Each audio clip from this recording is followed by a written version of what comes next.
चलिए अब रुक करते हैं हमारी दूसरी और बड़ी खबर की ओर, जहां पश्चिम बंगाल की राजनीति में एक ऐसा मोड़ आया है जिसने पूरे देश का ध्यान अपनी ओर खींच लिया।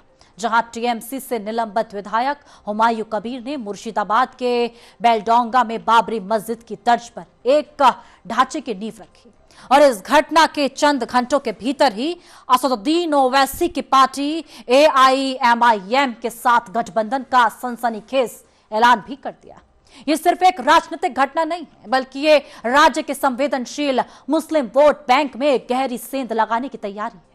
2026 के विधानसभा चुनावों से पहले ये ध्रुवीकरण एक तीखी आहट है जो बंगाल के सियासी समीकरणों को पूरी तरह पलटने की ताकत रखती है। कबीर ने बड़ी बेबाकी से बताया कि उनका गठबंधन बंगाल की राजनीति में किंग मेकर की भूमिका निभाएगा।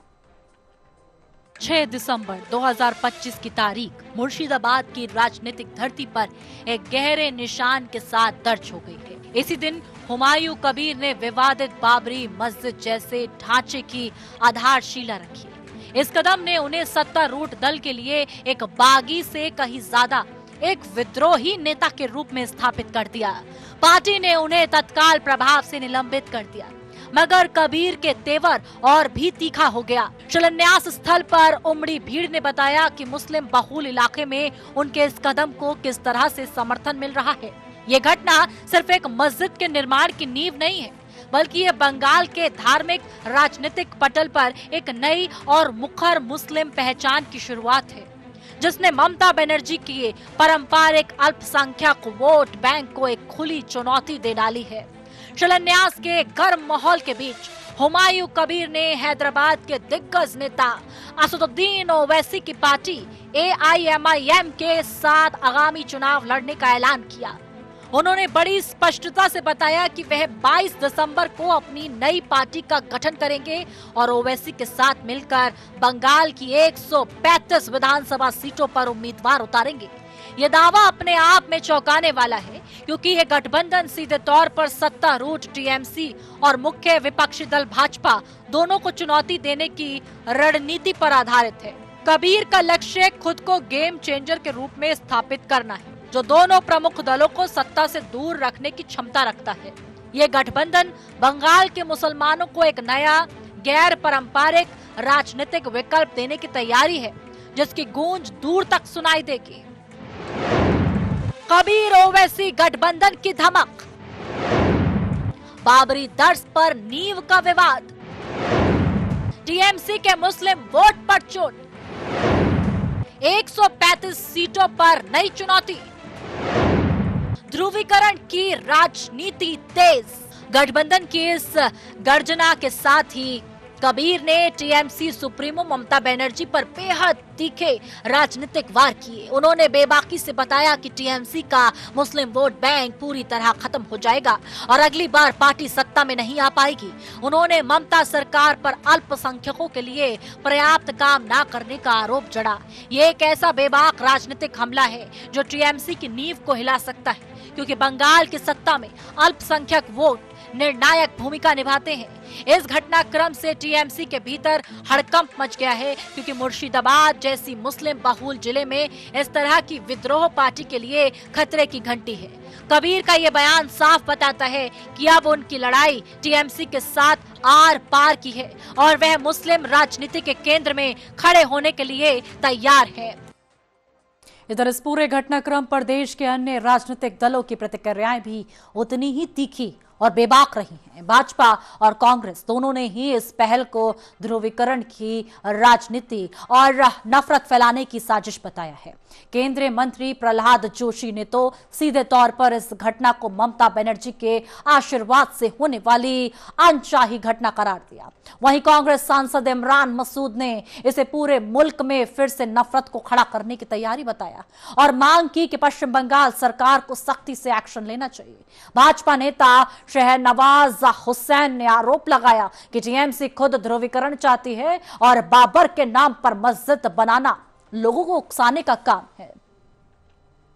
भाजपा का रुख इस मामले में बेहद आक्रामक रहा है। केंद्रीय मंत्री प्रहलाद जोशी ने बिना किसी लाग लपेट के बताया कि बंगाल में जो भी सांप्रदायिक तनाव वाली घटनाएं हो रही हैं, वह सीधे तौर पर ममता बनर्जी के आशीर्वाद का नतीजा है। उनका दावा था कि भले ही टीएमसी ने कबीर को निलंबित कर दिया, लेकिन यह कार्रवाई सिर्फ एक नाटक है और लोग चुनावों में मंत्री को उनकी जगह दिखाएंगे। ये तीखी टिप्पणी सीधे तौर पर टीएमसी के धर्मनिरपेक्ष साख पर सवाल उठाती है और भाजपा की रणनीति को साफ दिखाती है। वह इस घटना को अल्पसंख्यक तुष्टीकरण के खिलाफ एक बड़े मुद्दे के तौर पर इस्तेमाल करेगी। ये बयान बंगाल की सियासी युद्ध को एक ऐसा सांप्रदायिक रंगत देता है। दूसरी ओर कांग्रेस सांसद इमरान मसूद ने इस पूरी पहल को नफरत को फिर से खड़ा करने की तैयारी बताया। उन्होंने हुमायूं कबीर के भाजपा के टिकट पर चुनाव लड़ने के अतीत का जिक्र करते हुए उन पर तीखा हमला किया और उन्हें भाजपा का व्यक्ति करार दिया। मसूद ने इस बात पर जोर दिया कि मस्जिद बनाने पर कोई रोक नहीं है, लेकिन मस्जिद के नाम पर राजनीति करना बिल्कुल गलत है। ये कांग्रेस का वह सतर्क रुख है जो एक तरफ धार्मिक ध्रुवीकरण से दूरी बनाना चाहता है, दूसरी तरफ भाजपा टीएमसी दोनों पर कटाक्ष करता है। उन्होंने मांग की कि राज्य सरकार को इस उकसावे वाली कार्रवाई पर सख्ती से एक्शन लेना चाहिए ताकि सांप्रदायिक सद्भाव बना रहे। भाजपा नेता सैयद शाहनवाज हुसैन ने भी इस पर बेबाक प्रतिक्रिया दी। उन्होंने सीधे तौर पर टीएमसी पर माहौल खराब करने का आरोप लगाया और बताया कि कबीर का निलंबन महज एक दिखावा है, जबकि सारा काम टीएमसी के इशारे पर हो रहा है। हुसैन ने तीखी बेबाकी से कहा कि टीएमसी बंगाल में वोट बैंक की राजनीति कर रही है और बाबर एक विदेशी आक्रांता था जो किसी भी मुसलमान के लिए आदर्श नहीं हो सकता।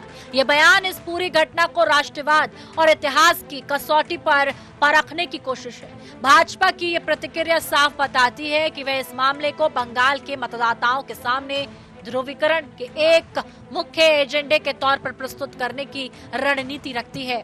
एआईएमआईएम प्रमुख असदुद्दीन ओवैसी ने खुद 6 दिसंबर को ऐतिहासिक पृष्ठभूमि पर बात की। उन्होंने 1992 की घटना को बाबरी मस्जिद की शहादत बताया और बड़ी शिद्दत से कहा, जब तक दुनिया रहेगी तब तक इसका जिक्र होता रहेगा।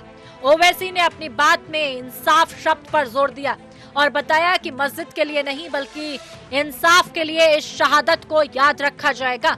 हालांकि उन्होंने सीधे तौर पर हुमायूं कबीर के गठबंधन के ऐलान पर कोई आधिकारिक पुष्टि नहीं की है, लेकिन उनका ये भावनात्मक बयान कबीर की पहल को एक तरह से वैचारिक समर्थन देने जैसा है।